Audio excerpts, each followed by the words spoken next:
Let's begin the story of a little dog.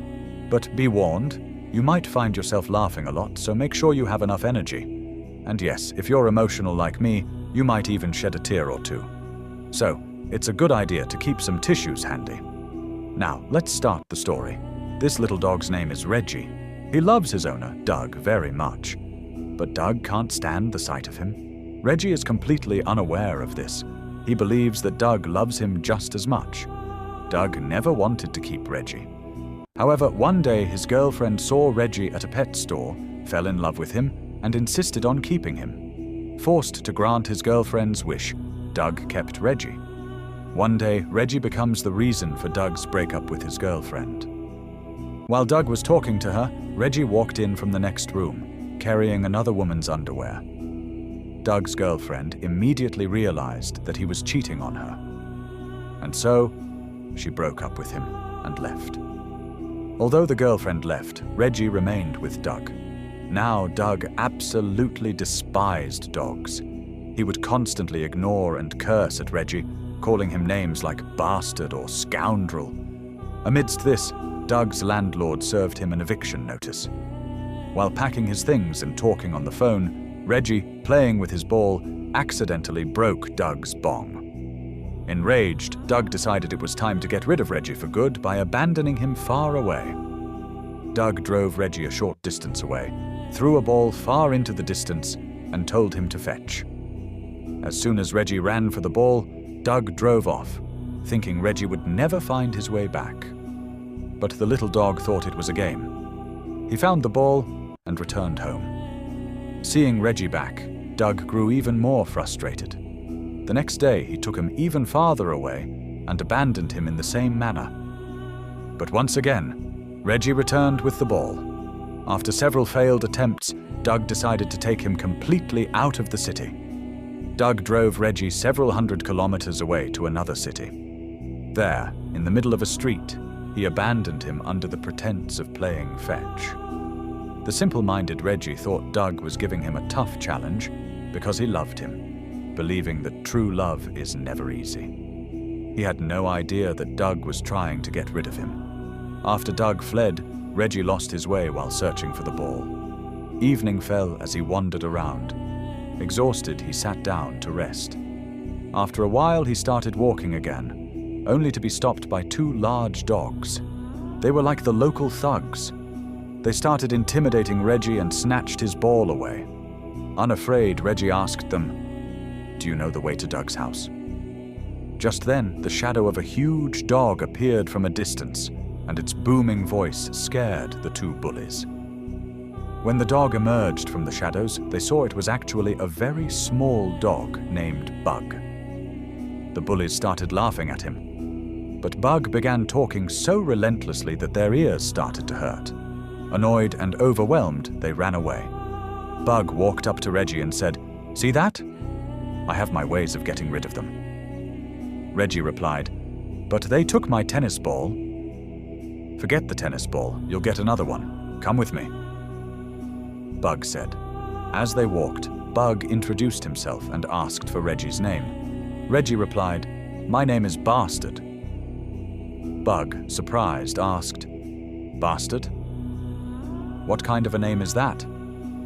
Reggie explained, "My owner, Doug, calls me that out of love." Bug then explained that those weren't names, they were insults. He asked if Reggie had any other name. Reggie mentioned, "Doug's girlfriend used to call me Reggie." Bug said, "Then that's your name." Later, when Reggie told Bug about his ball-throwing game with Doug, Bug fell to the ground, rolling with laughter. After he stopped laughing, he said, "I'm sorry, friend, but your owner isn't playing a game with you. He wants to get rid of you, which is why he abandoned you here. This means, from now on, you are officially a stray.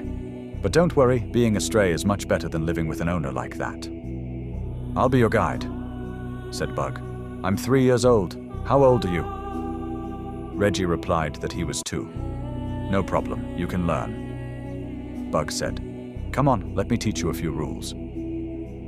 As they walked, Bug began to explain the rules. Rule number 1, if you want to claim ownership of something, you pee on it. See this lamppost? Let's start with this. pee on it, and from today, it's yours. Rule number 2. Rule number 2 is very personal. I can't say it out loud here. You'll have to figure that one out on your own. Rule number 3. In this world, you are completely alone. You have no one but yourself. Hearing this, Reggie protested. But I have Doug. I'm Doug's dog. Doug loves me a lot. Bug scoffed. Oh, you silly mutt. Doug doesn't love you, and he never did. You'll understand everything eventually. Come on, I'll take you to the park. So they went to the park, where they saw many people with their dogs. Bug asked, Tell me, why do humans keep dogs? Reggie answered, Because they love us. No, not at all. Bug corrected him. They keep us because they need us. Look over there. See how they're collecting our poop in plastic bags? Do you know what they do with it? Reggie had no idea. Bug explained, They probably use it to make chocolate and then eat it. Now, do you understand why they need dogs? Soon, they met a few other stray dogs and started talking. Bug introduced Reggie to them. The black dog on the right was Hunter. He used to work with the army but was later discharged. The beautiful female dog was Maggie. Her owner had also abandoned her for another dog. Bug told Hunter and Maggie, Reggie was abandoned on the streets just like you. Reggie immediately chimed in. Oh, no. Doug and I are just playing a game. He didn't abandon me at all. You dense furball, Bug said. Don't you get it yet? You're a stray now. Fine, stay with us tonight. You'll see how much fun being a stray is. You won't even remember Doug's name. Thank you so much, Reggie said, but I really should go back to Doug. I love him, and he loves me too. I want to make him happy. That's a dog's purpose in life, right? Bug yelled, No. Our purpose is to do whatever we want. Making a human happy is not our purpose. All of you will meet me this evening. We're going on a mission, and we'll show Reggie how amazing life on the streets can be. That evening, they all gathered in front of a pizza shop. Reggie asked, Why are we sitting here? Bug explained, Just wait and see. Soon, someone will drop food for us. We just have to be smart enough to grab it. Sure enough, a few moments later, a woman came out with pizzas, tripped and fell, scattering the pizzas all over the ground. Instantly, they all rushed in, grabbed the slices, and fled. Afterwards, they found some discarded liquor outside a bar and drank it. Drunk and wild, they stumbled into someone's backyard, splashing in a garden fountain and having the time of their lives. They even had fun looking at their own reflections in a mirror. They were truly enjoying their freedom. Eventually, they all grew tired and started heading back. On the way, Reggie said, That was a great experience. I can pee whenever I want now. I used to have to hold it for 10 hours waiting for Doug to take me outside. He added, I like the name Bug better than my name, Reggie. Doug was so funny. He'd leave me in the car with the windows rolled up. I could barely breathe. After an hour, when I was barely alive, he'd come back. Doug was such an idiot. Hearing this, Maggie, Hunter, and Bug were stunned. Maggie asked, This guy ignored you like you were nothing, abandoned you on the street, and you still think he's a good person? Seriously? Of course? Reggie insisted. If he didn't love me, why would he share his own food with me? So he wouldn't have to buy separate food for you, Hunter pointed out. He never even bought you a collar. Bug added, Just tied a handkerchief around your neck. Hey, that handkerchief was his own. It was special, Reggie retorted. He used it to wipe his sweat. Doug loves me. Our relationship is beautiful. You just don't understand. If Doug really abandoned me on purpose, if he hurt me on purpose, that would mean he didn't love me. As he said this, tears welled up in his eyes. The other three looked at him with sympathy. Reggie asked for a minute and walked a short distance away to think. Memories flooded his mind. Doug had never spoken to him kindly, never held him, and had always yelled at him. Reggie finally realized that Bug was right. Doug had probably never loved him. He returned to his friends and said, I get it now. Doug never really loved me, but I loved him. I'm hurt, and Doug needs to feel my pain. Otherwise, he'll never understand what I went through. I'm going to go back and bite off his favorite thing. Then he'll understand." Stunned, Maggie, Hunter, and Bug stared at him. Maggie asked, "By favorite thing, do you mean what we think you mean?" Reggie screamed, "Yes, that's the one. I'm going to bite it clean off." "Brilliant, my friend," Bug exclaimed. "I'm with you. I want to go too." "But how will we find the way back?" Reggie wondered. He then remembered the landmarks he had seen on his way there and described them to Bug. "Perfect," Bug said. "That's all we need. Hunter is strong, Maggie has an incredible sense of smell, and I'm very smart. And you know the landmarks. We can easily get to Doug's house and get your revenge." Everyone agreed to Bug's plan. They set off on their journey with renewed determination. After walking all day, they were exhausted and sat down to rest. "We can't stop now," Reggie urged. "The last thing I remember seeing was a giant wheel that smelled like samosas." "Samosas?" said Maggie. "Okay, hold on, I'll check." She lifted her nose to the air and began to sniff. The others followed her. A short while later, they arrived at a fair. Reggie shouted, "There it is! That's the giant wheel. I was talking about that one. This means we're going in the right direction." Hunter said, "I haven't had a decent meal all day. Let's get something to eat here." They all went inside the fair to find food. Bug and Reggie managed to snatch some snacks, while Hunter and Maggie sat down to flirt. Soon, Bug and Reggie returned with the food, and they all started chatting cheerfully. Suddenly, fireworks lit up the sky. Thinking a war had broken out, they all panicked and began to run. Being large, Hunter easily jumped over the fence and escaped the fair, but Reggie and Bug were in trouble. They were too small to get over the wall. So, they smartly started digging a hole underneath it. After digging just a little, Bug managed to squeeze through and get out. As Reggie tried to get out, he got stuck between some branches and couldn't break free no matter how hard he tried. Tiger turned back to save him and started pulling. An emotional Reggie said, "Friends, you've done so much for me. Now save yourselves and get out of here. My time is probably up. If you ever see Tiger again, tell him I wanted to have his Danda special treat. Have it on my behalf." Tiger replied, "No, friend. We can't let you die like this. You will have the tiger's Danda yourself." With that, they all started pulling him again. After a bit of tug-of-war, Reggie broke free.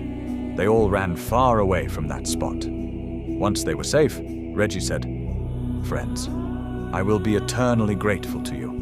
You risked your own lives to save me."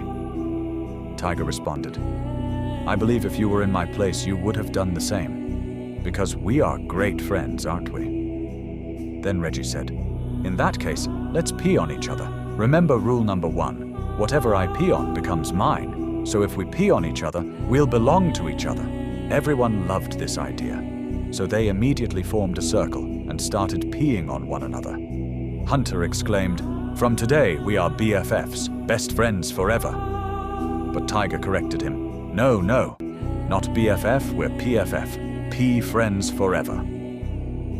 After finishing their urination ritual, they all lay down side by side. The next morning, they resumed their journey, heading deeper into the jungle. After walking for a long time, they still couldn't find a path. Reaching a clearing, Tiger started to panic. "Oh no! We're lost! What do we do now? If we get lost in this huge jungle, we'll never find our way out." Hunter said, "Hey, why are you stressing so much? It could have been worse. Be thankful everything is okay." But Tiger argued, "What could possibly be worse than the 3 of us being lost in this massive jungle?" Instantly, a giant hawk swooped down and snatched Tiger away. As he was carried into the air, Tiger screamed, "This is worse! This is much worse! Save me! Save me!" His friends chased frantically after him to save him. While running, Hunter took a huge leap, bit onto Tiger's leg, and hung on. Now, Flying with all that extra weight was difficult for the hawk. It struggled to stay airborne, but somehow kept going. Suddenly, a large tree appeared in its path, and Tiger and Hunter got tangled in its branches. The hawk was forced to let them go. Tiger and Hunter tumbled down, bouncing off branches. On their way down, they spotted a couple of squirrels wrestling and asked, "What's up? You guys wrestling?"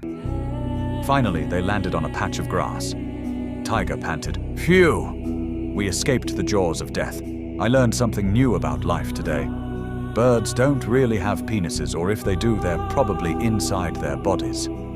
What a strange feeling." After spouting this philosophy, they started walking again. As they walked through the jungle, they grew exhausted from hunger. They began searching desperately for food. Suddenly, Reggie shouted, "Yes, guys! I found mushrooms. Let's eat!" Being extremely hungry, they didn't think twice and started gobbling up the mushrooms. Within moments, they had finished them all. After eating, they all lay flat on their backs to rest for a bit. But when they tried to stand up, they found they couldn't stand properly. Everyone felt dizzy. As it turned out, these were no ordinary mushrooms. They were hallucinogenic. After eating them, they all became intoxicated. In their drunken state, they started seeing bizarre things. Reggie saw himself floating in space. Hunter saw that Tiger's face had become strange, and that he had grown human hands. Tiger saw his favorite sofa talking to him. Reggie then saw Hunter standing naked in the jungle. Each of them was seeing different, strange visions. In the midst of this, Reggie pulled a doll out of a hole. The others gathered around and found more dolls. They all started biting and tearing the dolls apart. Doll fur, ears, and heads were scattered everywhere. After a while of roughhousing with the dolls, they all grew tired and fell asleep. A few hours later, Reggie woke up and saw a dead rabbit lying in front of him. The rabbit's torn body and blood were everywhere. They all realized that in their intoxicated state, they had mistaken real, live rabbits for dolls and had torn them apart, killing them. The realization sent them into a panic. They all cried, "Oh my God! What have we done? We've killed so many rabbits! We're murderers!" Tiger quickly started digging a hole to bury the dead rabbits. They all hastily buried the rabbits, although one ear was still sticking out. After the burial, they held a prayer, "Oh Lord, forgive us. We didn't do this knowingly. If we had known, we would never have killed these small, innocent, blameless rabbits. Oh, souls of the rabbits, please forgive us too. Rest in peace on the other side. Amen." Then Tiger told everyone, "From today, forget this ever happened. No one will ever speak of this again. Got it?" Just then, a squad of army dogs appeared from behind and said, "Hey, what are you all doing? Everyone, line up." Standing in line, Tiger said, "Are you by any chance looking for some rabbits? Because we haven't seen any rabbits, and we certainly didn't kill them." The leader of the army dogs said, "We're looking for a little girl who got lost in this jungle." Just then, Hunter stood up, and the army dog recognized him. "Hunter, what are you doing here?" As it turned out, this army dog and Hunter had trained in the same squad. Recognizing him, the dog went closer and said, "Buddy, long time no see. Your butt smells just the same. That old classic scent. How have you been, my friend?" He pointed to Hunter and told everyone, "During training, I learned everything from this son of a bitch." Another dog from the side started to say, "Sir, I think we..." The leader shouted, "Shut up! You dare talk back to me!" At that moment, a police officer arrived. Seeing so many dogs together, he called for backup. The army dog then slyly led them towards a vehicle on the road. As soon as they got near the vehicle, some people ambushed and captured them all. They were thrown into the vehicle and locked up. Hunter said, "Rolf, I thought of you as a brother, and you betrayed me." The dog named Rolf replied, "Sorry, buddy. Before the law, everyone is equal. For me, duty comes first." After that, they were all taken to an animal control center and locked in a cell. Many other dogs were trapped there just like them. Seeing their confinement, Bug began to panic. "Oh no! What's going to happen now? What if they kill us?" Reggie tried to reassure him. "Hey, no, not all humans are bad. They'll never kill us." "You don't know them," Bug retorted. "They could easily kill us." "How do you know?" Reggie asked. "You've never had an owner." "Yes, I did," Bug replied quietly. "I just never told you guys. When I was about 3 or 4 months old, my owner took me in. I used to play with her all day and lick her feet to cheer her up. But one day I accidentally bit her leg. After that, she took me to be put down with an injection. Luckily, I managed to escape. I've been living on the streets ever since. She wanted to kill me for just one mistake. All the time I spent with her, all my efforts to make her happy, meant nothing to her." After hearing this, Reggie came up with a plan. "Let's do something. Let's all poop everywhere and make this room a mess. The smell will be so bad that someone will have to come in to clean it. The moment they open the door, we'll all rush out together." However, the other dogs in the room refused to agree to his plan. They insisted that one day, someone would surely come to adopt them. Hearing this, Reggie started giving a rousing speech like a true leader, pacing around the room. "My fellow fighters, how much longer will we remain prisoners in this cell? The world outside is beautiful. It's a world where whatever you pee on becomes yours. Why would you give up a world like that to just sit and wait inside a jail?" Inspired by Reggie's powerful speech, all the dogs became motivated. They began pooping all over the room in various styles. Reggie kept encouraging them. "Empty your stomachs, my brothers. Let's all poop together." Moved by his words, the dogs pooped until their bellies were empty. Soon, the entire room was filled with poop. Naturally, a worker, overwhelmed by the foul stench, opened the door to see what was wrong. He found all the dogs sitting in a line, proudly presenting their poop in front of them. Just as the worker started to clean it up, one by one, the dogs collectively jumped on him and began to escape. While running out, Reggie spotted a tennis ball. He immediately snatched it with his mouth and continued his escape. In an instant, all the dogs were out. Bug, Maggie, Hunter, and Reggie started walking toward their destination once again. Night fell as they walked. Suddenly, they saw a large billboard. Bug shouted, "Look!" "I saw this billboard on my way here. We're very close to our destination." Everyone began to celebrate. Just then, Bug noticed the tennis ball in Reggie's mouth. "What's the deal?" he asked. "Why are you carrying that ball?" "I don't know," Reggie said. "I guess I just like it." "We're going for revenge, not to play fetch," Bug snapped. But Reggie refused to drop the ball. A heated argument broke out between him and Bug. Finally, Reggie confessed, "I'm taking the ball for Doug. He really loves it." Everyone was stunned. "Then why have we been following you all this time?" Maggie asked. "Did you fool us into coming here?" "At first, I truly wanted revenge on Doug," Reggie explained. "But slowly I'm realizing how much I miss him. Maybe he misses me too. The truth is, I was the problem in our relationship. I never understood him. It was all my fault.